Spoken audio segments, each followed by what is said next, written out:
Hi, I'm Josh, your Teen Services librarian. Welcome to day 29 of National Poetry Month. Today I'll be reading another original poem that I wrote, which is called Going Home. Again, if you want to have your own poem read on here, you still can.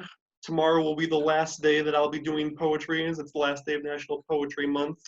So please send in any poem you want me to read soon to my email listed in the comments section. Until I hear it back, I'll just keep reading my own poetry. And here's Going Back Home.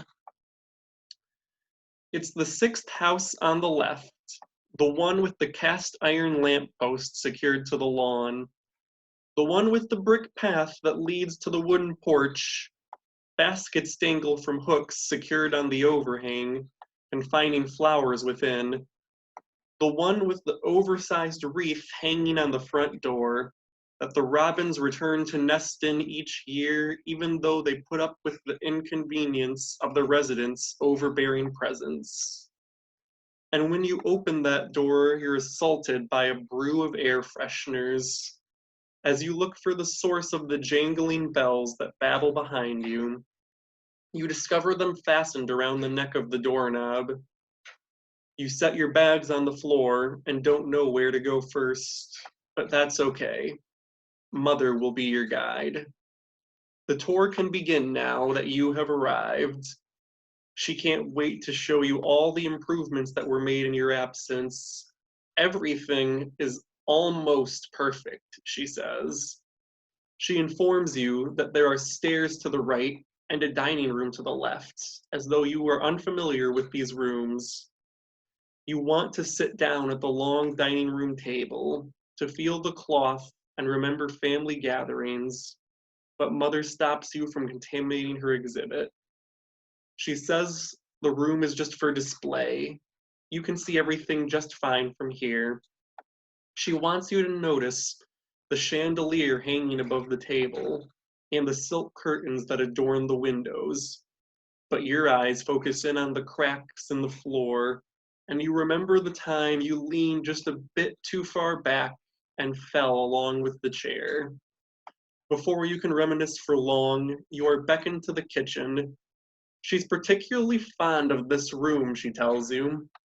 While you look at the hand outline you traced in permanent marker on the side of the fridge when you were 5, your hands are more than twice that size now, and you wonder how such small hands could have belonged to you.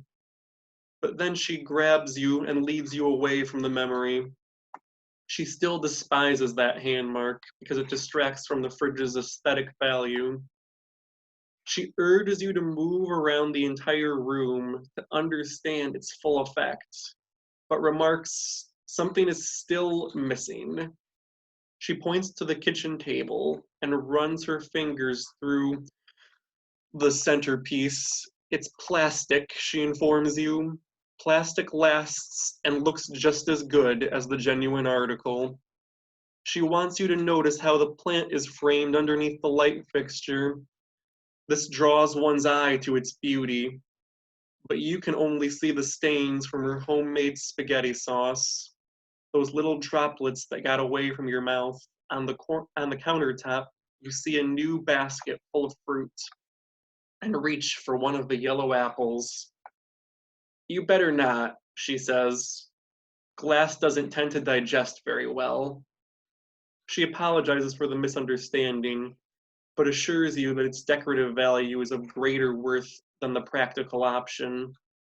But you keep looking past her displays, and you step into the carpeted family room, leaving her in your wake for a change of pace.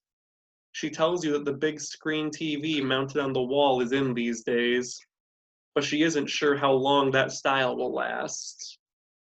She urges you to look at the stylish lamp that sits on the end table, but you ignore her. You plop onto the couch and sink into the cushions while she complains once more, something is missing. No matter how elegant the house becomes, it always feels incomplete. She swivels her head from side to side. trying to think of what part of the house could use a tad more sprucing. Then her scan stops as she focuses in on the familiar person adorning her couch. She goes back to the front door to grab your bags and walks them up the stairs, past the artistic photographs on the staircase, past the family photos that hang in the hallway, past the open bathroom door without glancing at its porcelain counters, and opens the door to your bedroom.